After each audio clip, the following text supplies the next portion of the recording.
Allongée à fleur d'eau, nette et dépouillée, coupée seulement par quelques vignobles et bois de pin, l'île de Ré est devenue l'un des rendez-vous favoris des amateurs de vacances estivales et de grand air. Et en fait de grand air, il y en a.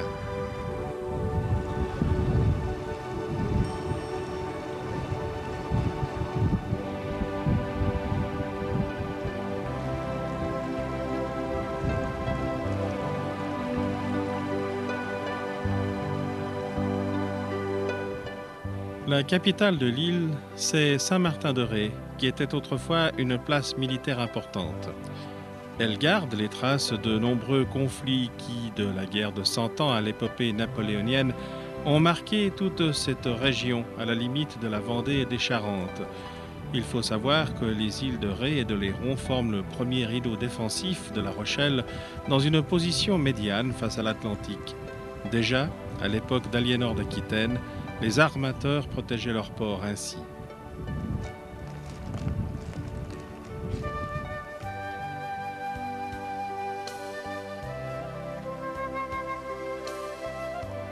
Le port garde le souvenir de ses anciennes relations commerciales avec le Canada et les Antilles, qui lui avaient permis de connaître le sommet de sa prospérité au XVIIe siècle.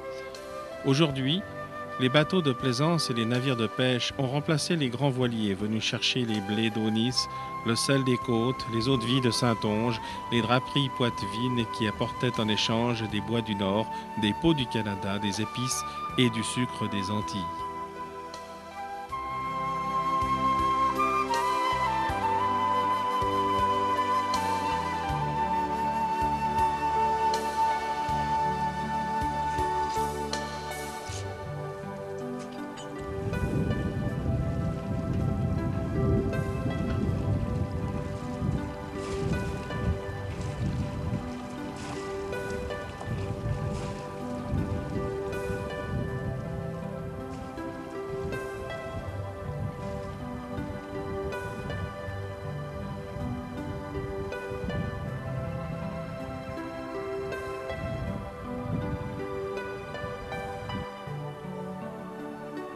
Le port et le bassin font comme une ceinture à l'ancien quartier des Marins, aujourd'hui bordé de commerces qu'ils encadrent complètement, constituant un pittoresque îlot dont les quais sont pavés avec le lest des anciens navires marchands.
Au nord-ouest de l'île de Ré, voici le phare des Baleines, haut de 54 mètres.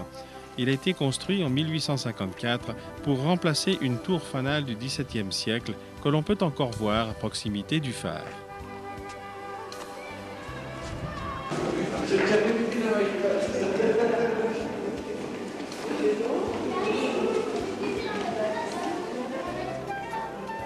On monte au sommet du phare des Baleines par un escalier hélicoïdal de 257 marches débouchant sur une galerie.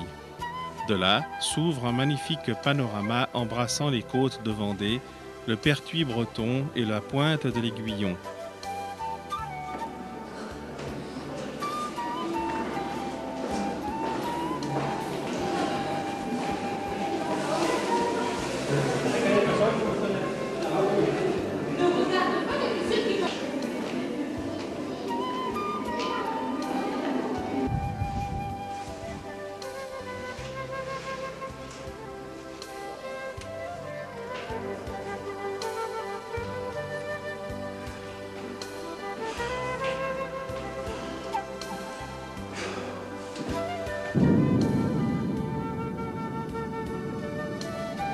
Plus loin, on peut voir la Conche des Baleines, une grande baie bordée de dunes qui dessine une courbe harmonieuse. Son nom vient d'une légende qui dit qu'à l'époque romaine, des centaines de baleines seraient venues s'y échouer.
Au sud-est, sur la lande couvrant le promontoire des Barres, face au Pertuis breton, le vent joue dans les vestiges d'une abbaye cistercienne fondée au XIIe siècle et ruinée en 1623. De l'abbatiale subsistent la façade et les murs dessinant une nef et un chevet plat à la mode de Cîteaux. Le chœur est percé d'une élégante fenêtre avec un arc d'ogive en tiers-point. Sur la gauche de l'église, des piliers et des départs d'ogives attestent la présence d'un cloître, aujourd'hui disparu.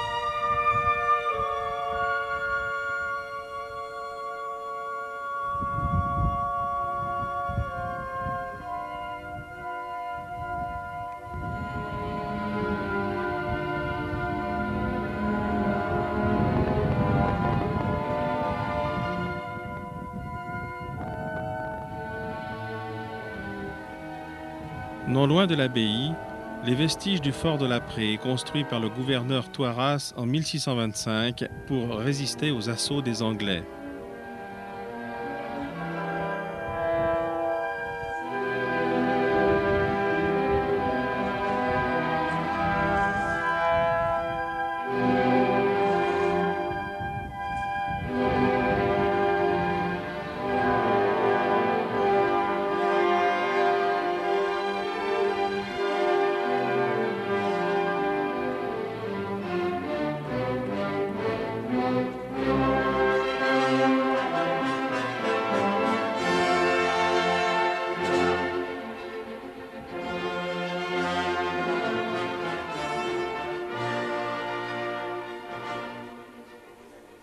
La Rochelle. Parmi les nombreux sites à découvrir dans cette superbe ville, voici l'un des plus importants aquariums que l'on puisse voir en France, fondé par René Coutan.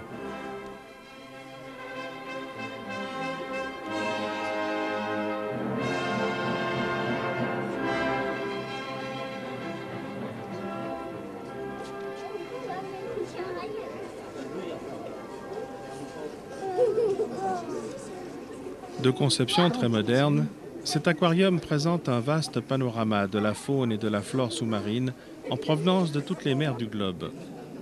Les 3 premières salles sont consacrées à un océan ou à une mer particulière. C'est ainsi que l'on a successivement une vue du cœur de l'Atlantique, qu'on est en Méditerranée ou sous les tropiques, et que les espèces spécifiques sont présentées dans d'immenses aquariums. T'as vu celui-là, là? Il est plat comme une galette.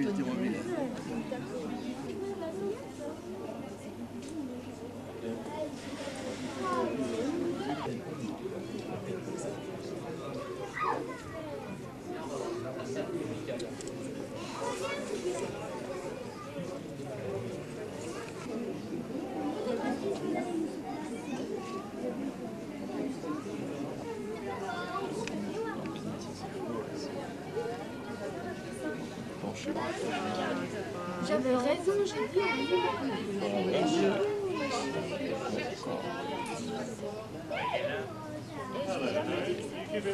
Il est marrant avec ses hélices comme tu dis. Un coquillage qu'on hier.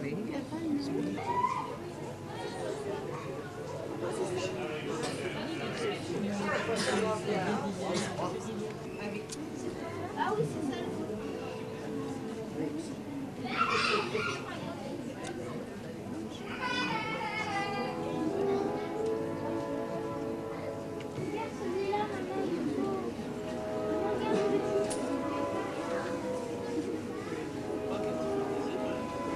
Ça m'est une médaille du monde. Ça, c'est bleu magnifique. Ça, c'est bleu. Oh, il y a quoi?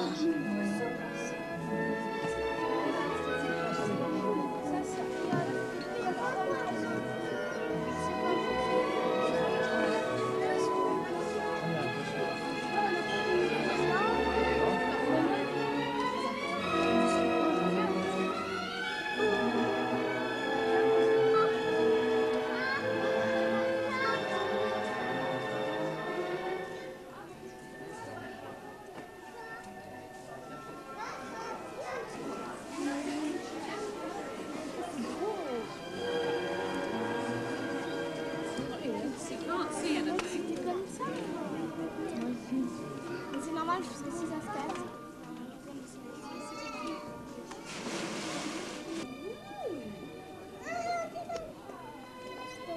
Pterois volitans. L'élégante rascasse volante fait admirer les longues épines qui lui donnent l'air de porter des voiles.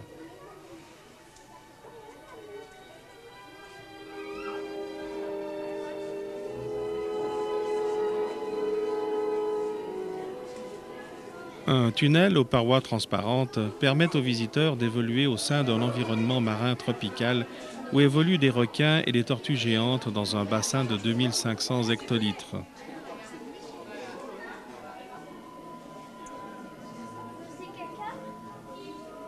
Certains requins, comme le requin-baleine, peuvent atteindre jusqu'à 15 mètres de long. Ici, le requin gris est à peu près de la taille du requin à poings blancs, soit 3 mètres, ce qui le laisse loin derrière des célébrités comme le requin bleu, 7 mètres, ou le grand requin blanc, considéré comme le plus dangereux de tous avec ses 12 mètres. C'est lui que l'on a surnommé le requin mangeur d'hommes.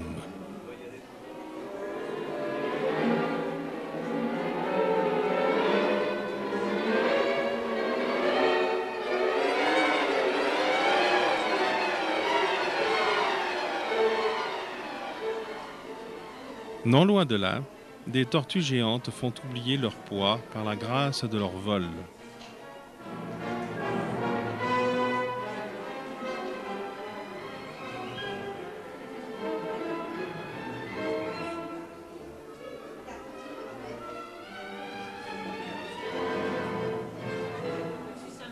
Dans le même bassin, voici un gros mérou, certes pas très beau, mais très affectueux.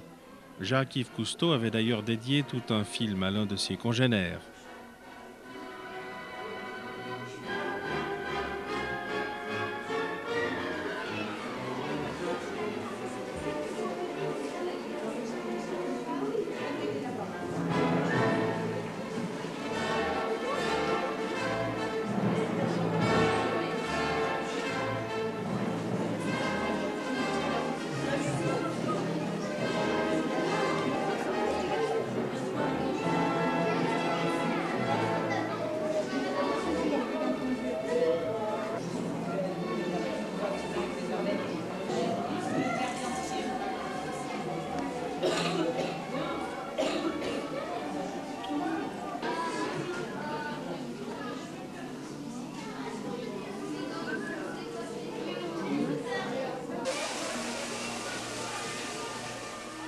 À la sortie de cet environnement exclusivement marin, un jardin tropical est installé où l'on peut découvrir quelques spécimens d'une végétation des plus luxuriantes et même un aquarium avec des piranhas.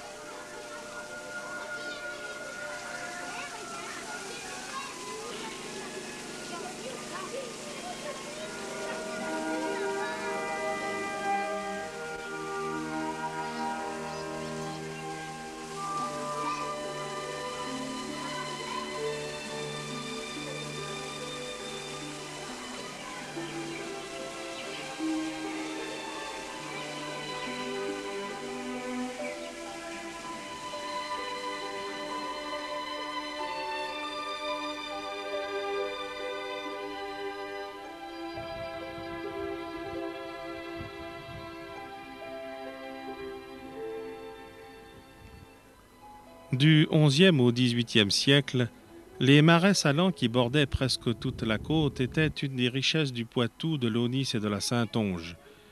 Le sel faisait l'objet d'un important trafic fluvial et maritime vers l'Europe du Nord. Par la suite, la mer recula et les marais s'envasèrent. De nos jours, seuls sont encore en exploitation ceux des îles de Noirmoutier, d'Oléron et de Ré. Les autres sont devenus des pâturages, jardins maraîchers ou des réserves pour les huîtres.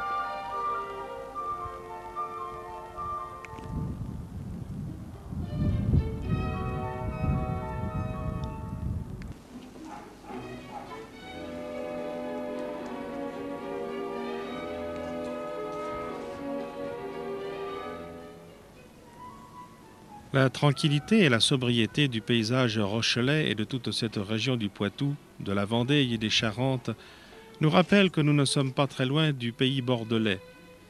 Nombre de personnalités qui ont fasciné le monde sont nées dans ce pays.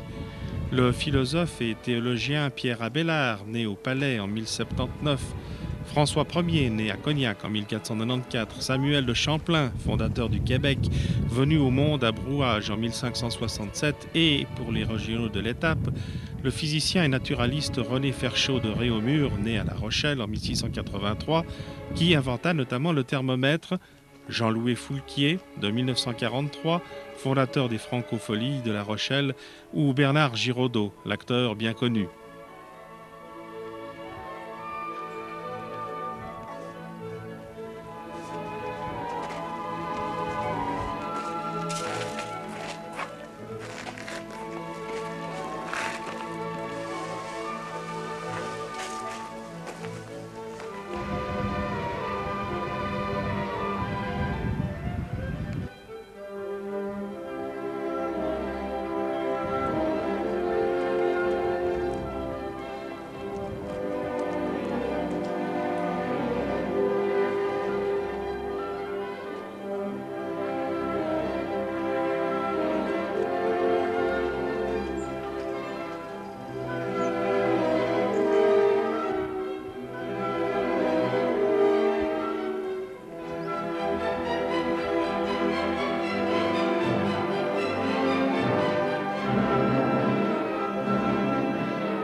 Au cœur de l'ancienne province de l'Aunis, la région rochelaise, tournée vers l'Atlantique, mais au pied des contreforts du massif central, offre un paysage divers, fait aussi bien de dunes, de plages, rochers, que de régions de collines vouées à la polyculture.